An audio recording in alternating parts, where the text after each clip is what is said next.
Joo, tervetuloa videon ääreen tosiaan. Täällä tulee lunta aika paljon, että silleen, että tosiaan eilen oli tosiaan hyvät lähetykset. Loppumetreillä tosiaan, no siitä 1,5 tuntia siitä, niin tuli tosiaan seuraajia live-lähetykseen.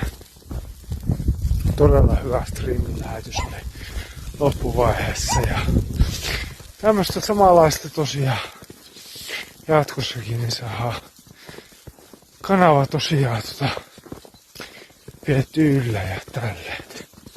Kiitos eilisestä kaikille osallistuneille, lähetykseen osallistuneille ja tämmöstä. Mielähän tästä nyt kauppaa ja tälleen. Katsotaan mitä sieltä kaupasta tarttuu mukaan. Ensin perjantaina taas 8:30 aikaa tosiaan live-lähetys starttaa perjantaina ja silleen. Semmosta, mutta ihan hyvin meni se.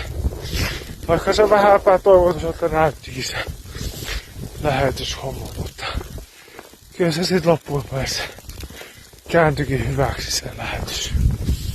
Mitä minä odotinkin, että siitä olisi tullutkin. Kiitos kaikille, moikka moi!